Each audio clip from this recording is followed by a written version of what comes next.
बिहार चुनाव में महागठबंधन क्यों बुरी तरह हारा, क्यों बुरी तरह रहा असफल। ना तो तेजस्वी यादव की हर घर को नौकरी देने का वायदा काम आया और ना ही राहुल की वोट चोरी और जैन जी से की गई कोई अपील का असर हुआ।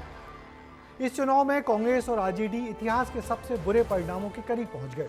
वो क्या खास कारण रहे जिनसे महागठबंधन इस बुरे हाल में पहुंचा। वो तेजस्वी का सीएम बनने का सपना क्यों लगातार दूसरी बार बुरी तरह चकनाचूर हुआ, इस रिपोर्ट में देखिए। नालंदा यूनिवर्सिटी जैसी यूनिवर्सिटी हम बिहार में खोलेंगे। अधिनियम बना करके अनिवार्य रूप से उन परिवार में नौकरी जो है दी जाएगी। तेजस्वी यादव का सीएम बनने का सपना एक बार फिर चकनाचूर हो गया है। महागठबंधन ने उनके सिर पर सीएम फेस का सेहरा तो बांध दिया, लेकिन वो बुरी तरह फ्लॉप हुए। हर घर सरकारी नौकरी का वादा भी उनकी नैया पार नहीं लगा पाया। न ही राहुल गांधी का वोट चोरी का मुद्दा असर किया। ये पूरा का पूरा खेल मैनिपुलेटेड वोटर लिस्ट और मैनिपुलेटेड ईवीएम का है। कल जंगल राज तो खत्म हो गया था 205 में, उसके बाद कहाँ है। दूसरी तरफ बैटिंग करते हुए नीतीश कुमार ने दोहरा शतक जड़ दिया, लेकिन विपक्ष के कप्तान तेजस्वी 50 से पहले ही हाफ गए। एनडीए की जगह महागठबंधन ने चुनाव आयोग से लड़ाई लड़ी और उसमें करीब 1.5 महीने गुजार दिए और असल मुद्दों से ज्यादा एसआईआर के खिलाफ जोर दिया। राहुल गांधी बिहार में राजद के नेतृत्व वाले महागठबंधन की जगह इंडिया को लाने की कोशिश में रहे, लेकिन इसके लिए नए दलों को लाना था जो कांग्रेस को नेतृत्व के लिए आगे बढ़ाते। लोकसभा चुनाव में राजद और तेजस्वी यादव ने महागठबंधन की कमान संभाली थी, लेकिन बिहार विधानसभा चुनाव के लिए राहुल गांधी की तैयारी ही दूसरी थी। कांग्रेस 243 में 75 से ज्यादा सीटें लेने की जिद पर अड़ी रही, जिस वजह से महागठबंधन में कई दलों जैसे पशुपति पारस, हेमंत सोरेन से लेकर असदुद्दीन ओवैसी तक को एंट्री नहीं मिली। और तो और महागठबंधन में पहले से रहे दलों में ही सीट बंटवारा नहीं हुआ।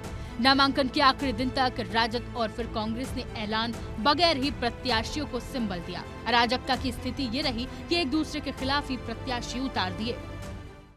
महागठबंधन में खींचतान का सिलसिला यही नहीं रुका। सीएम का चेहरा घोषित करने की जिद और मनमानी ने कांग्रेस को भारी नुकसान पहुंचाया। राजद जहां लगातार तेजस्वी यादव को सीएम का चेहरा बताता रहा, तो कांग्रेस ने मतदान से कुछ दिन पहले आकर इसे स्वीकार किया। डिप्टी सीएम के रूप में मुकेश सहनी का चेहरा घोषित करने की भी जिद ऐसी ही रही कि मुसलमान वोटों का फायदा असदुद्दीन ओवैसी की पार्टी AIMIM ने उठाया।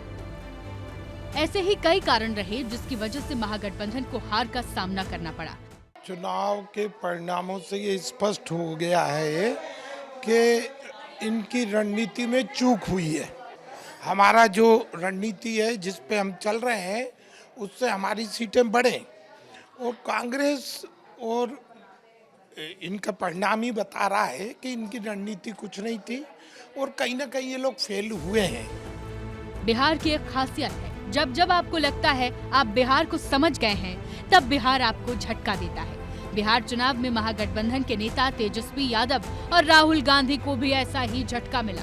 दोनों नेता अपनी अपनी पार्टी को ज्यादा से ज्यादा सीटें जिताने में इतने ओवर कॉन्फिडेंट हो गए कि नतीजे एकदम खिलाफ आ गए। तो इन परिणामों ने आरजेडी के तेजस्वी यादव और कांग्रेस के राहुल गांधी को ये सोचने पर मजबूर कर दिया है कि आखिर गलती कहाँ हो गई, क्यों इतनी बड़ी चूक हो गई, क्यों वो बिहार में जेडीयू बीजेपी के पक्ष में बह रही हवा को समझ नहीं सके, क्यों सारे समीकरण और रणनीतियां उनके काम नहीं आई। महागठबंधन एकदम हवा में उड़ गया। अब वक्त है इन दो बड़े युवा नेताओं को अपनी हार की समीक्षा करने और सबक सीखने का।